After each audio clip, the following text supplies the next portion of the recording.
చెట్టు కింద దెయ్యం నాకేం భయం, ఎందుకంటే నేను కూడా దెయ్యాన్నే. నేనే కదలే, ప్రతి ఒక్కరు దెయ్యాలే, ఎందుకంటే పట్టి పీడిస్తుంటారు కదా అందుకే. ఓకే వెళ్ళు కమ్ము టు బూస్ బస్.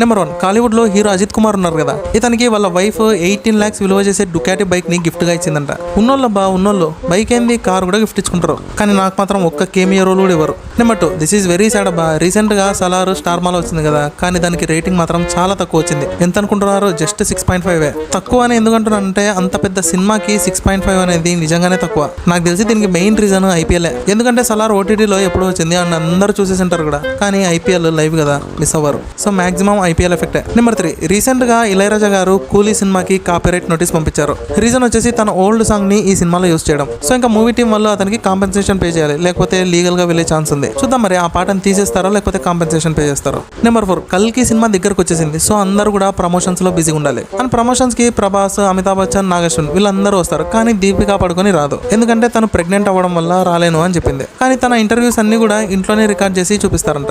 నిజంగా ఫ్యాన్స్ గా అవన్నీ అవసరం లేదబ్బా, ఈవెంట్ పెట్టామా అన్న కనిపించాడా అంతే. నెంబర్ 4, బ్యాట్మెన్ తెలుసు కదా, రీసెంట్ గా డీసీ వాళ్ళు ఒక పోల్ పెట్టారు, ఏ బ్యాట్మెన్ యాక్టర్ బెస్ట్, ఏ బ్యాట్మెన్ యాక్టర్ వరస్ట్ అని. దీంతో ఫ్యాన్స్ అందరూ వరస్ట్ బ్యాట్మెన్ యాక్టర్ గా బెన్ అఫ్లెక్ కి ఓటేశారు. నిజం చెప్పాలంటే అందరు యాక్టర్స్ తో పోలిస్తే ఈయనే బాగా కనిపిస్తాడబ్బా, అంటే కరెక్ట్ సెట్ అయ్యాడు అని. కానీ ఆ ఫ్యాన్స్ ఏం టేస్ట్లెస్ ఏదోలో గానీ ఈయనని వరస్ట్ యాక్టర్ అన్నారు. నెంబర్ 5, ఇదేందబ్బా తలపతికి మామూలుగా లేదుగా క్రేజ్. రిలీజ్ అయిన గిల్లీకి లాల్ సలాం అండ్ రత్నం కంటే కూడా ఎక్కువ కలెక్షన్స్ వచ్చాయి. మళ్ళీ ఆ సినిమాల్లో ఉండేది ఇద్దరు చిన్న యాక్టర్లు అంటే అది కాదు, ఒకరు రజనీకాంత్ ఇంకొకరు విశాల్. సో తలపతిని ఎవరన్నా అనవసరంగా ట్రోల్ చేసే వాళ్ళకి ఇది ఒక బెస్ట్ ఆన్సర్ అనే చెప్పొచ్చు. నెంబర్ 6, టిల్లు స్క్వేర్ పోయింది, ఇప్పుడు టిల్లు క్యూబ్ వస్తుంది. హీరో ఒకడే కానీ హీరోయిన్లే డిఫరెంట్. యాక్చువల్గా ఈ సినిమాలో హీరోయిన్ గా ముందు ఎవరెవరి పేరులో వినిపించాయి, కానీ ఇప్పుడు ఆల్మోస్ట్ పూజా హెగ్డేనే కన్ఫర్మ్ అయింది అంటున్నారు. కానీ రీసెంట్ గా పూజా హెగ్డే రెమ్యూనరేషన్ 5 కోట్లకు పెంచింది కదా, మరి ఇస్తారా లేదా వీళ్ళు? ఏమో తగ్గించుకుంటారో లేకపోతే 5 కోట్లు ఇచ్చేస్తారో ఎవరికి తెలుసు. నాకు తొందరగా తెలియడానికి ఆమెది నా పక్కిల్లు అయితే కాదబ్బా.